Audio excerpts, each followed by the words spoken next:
உலகத்துல கொடூரமான மனிதர்கள் யாருன்னா இந்த பிஜேபி ஆர்எஸ்எஸ் தோழர். ஆமா தோழர், மிக மிக கொடூரமான மனுஷங்க. எப்படிலாம் ஒரு அரசியல் பண்ணக்கூடாது, அதாவது பிணத்தை வச்சு அரசியல் பண்ணக்கூடிய ஒரு ஆட்கள் யாருன்னா அது இந்த பாஜக சங்கிகள். கண்டிப்பா தோழர். இதுக்கு சிஎம் வந்து ரிப்ளை கொடுத்திருப்பார்ல, எந்த அமித்ஷா வந்தா எங்களுக்கு என்ன, எத்தனை திட்டம் போட்டா என்ன, உங்க இதெல்லாம் இங்க பலிக்காது. நான் மறுபடியும் சொல்றேன், அதாவது டெல்லி பாதுஷா அப்படின்ட்டாரு அமித்ஷா.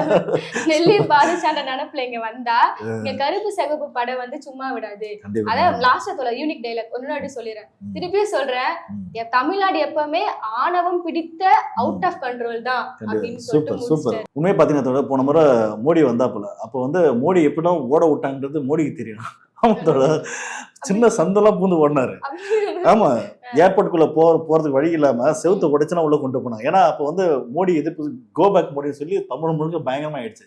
எங்கடா எவனா அடிச்சோன்னு பயந்து ஓடினாங்க. அந்த அளவுக்கு அண்ணாமலாம் பேச ஆரம்பிச்சாரு.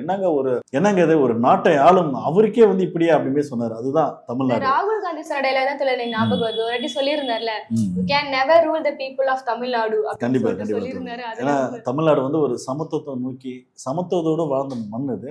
இந்த மண்ணில் ஒருபோதும் வந்து செயல்படுத்த முடியாது. அது வந்து டிஎம்கே இருக்கிற வரைக்கும் இது வந்து உள்ள பண்ண முடியாது, சாத்தியம் இல்லைன்னு அப்படி இல்லை.